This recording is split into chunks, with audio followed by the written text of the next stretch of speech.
अब एक सम graphical method से सॉल्व करते हैं ऑफ एक्सरसाइज 4.1।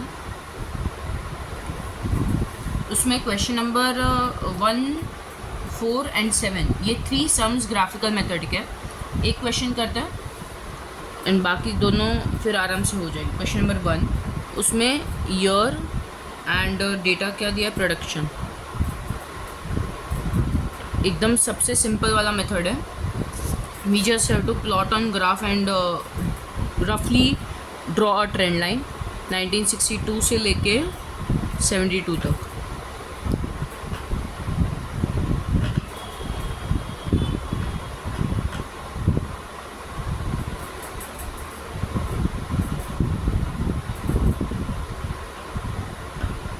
ये जनरली रियल लाइफ में यूज़ भी नहीं होता, सिर्फ सिलेबस में है, इसीलिए करना पड़ेगा।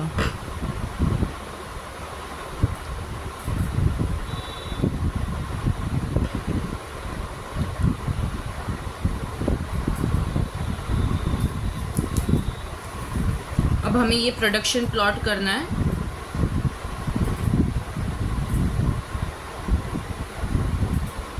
ये हमारा वाई एक्सिस, ये हमारा एक्स एक्सिस।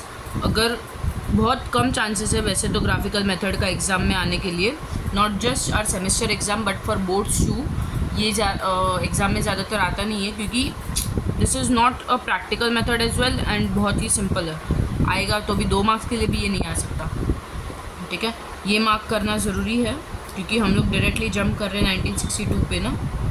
1962, 63, 64, 65, 66, 67, 68, 69, 70, 71 एंड 72, ठीक है। ये हमारे क्या ईयर्स है। मैंने 2 डिजिट लिखा है, आप पूरे 4 डिजिट लिखना चाहिए तो वर्टिकली लिख लेना। उसके बाद यहाँ 0, फिर कहाँ तक है, 10 तक है ना, तो 1, 2, 3, 4, 5,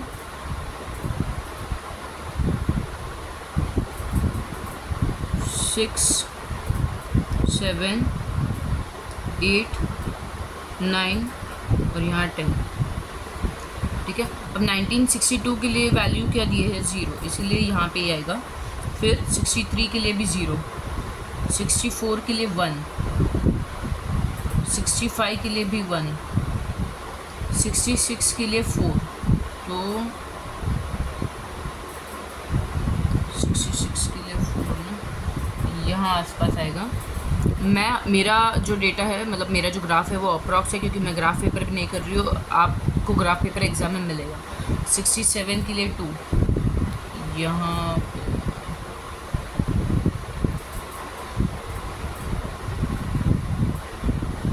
68 के लिए 4, 69 के लिए 9,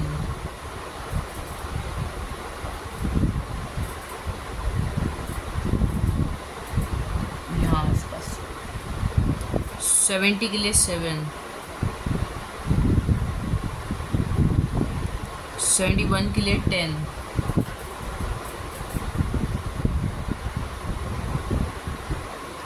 72 के लिए 8, ठीक है। अब इन सबको जॉइंट कर लेते हैं। स्केल से करना ये वाला पार्ट।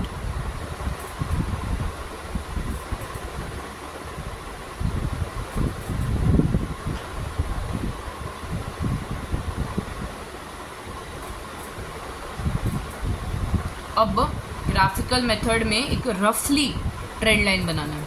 अभी आप देख सकते हो कि जो है वो जो डेटा दिया है वो इंक्रीजिंग है मोस्टली। तो यहाँ पे सिर्फ 1-2 पार्ट में ही डिक्रीजिंग है, वरना तो इंक्रीजिंग यहाँ पे और यहाँ पे और यहाँ पे 3 जगह पे डिक्रीजिंग है। तो अगर आप ट्रेंड लाइन सेट करना चाहते हो तो ऐसा कुछ करो कि मोस्टली सब पॉइंट्स है ना उसके आसपास आ जाए, ज़्यादा से ज़्यादा पॉइंट्स उसके आसपास आ जाए, ठीक है। तो यहाँ से अगर मैं ऐसा कुछ ट्रेंड लाइन बनाऊँ, स्ट्रेट लाइन बनाना, अब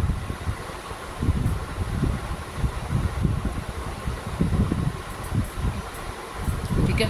तो ये क्या हो गया हमारा ट्रेंड लाइन। अभी सब पॉइंट्स जो है वो थोड़े थोड़े आसपास ही उसके आ रहे हैं। तो ग्राफिकल मेथड में जब बोला होगा ना, तब जैसे हम लीस्ट स्क्वायर मेथड में ट्रेंड वैल्यूज़ फाइंड करते हैं और एग्जैक्ट ट्रेंड लाइन बनाते हैं ना, वैसा नहीं बनाना। ग्राफिकल मेथड में कुछ अप्रॉक्स बनाना है, ऐसा फ्री हैंड बनाना है, फ्री हैंड ड्राइंग, कि बाकी सब जो पॉइंट्स हैं ना उसके सिर्फ आस पास आ जाए। ऐसा कोई ट्रेंड वैल्यूज़ नहीं ढूंढना है, कोई यू नहीं ढूंढना है, कोई ए डैश बी डैश नहीं ढूंढना है, कुछ नहीं ढूंढना है जो लीस्ट स्क्वायर में हमने किया था, या कोई एवरेज नहीं ढूंढना है, मूविंग एवरेज जैसे कुछ भी नहीं। सिर्फ प्लॉट करना है पॉइंट्स को और एक रफ ट्रेंड लाइन बनानी है, ठीक है। So question number 4 and 7, question number 4 and 7 खुद ट्राई करना, ग्राफिकल मेथड वाले हैं, ठीक है। So graphical method for this chapter is done.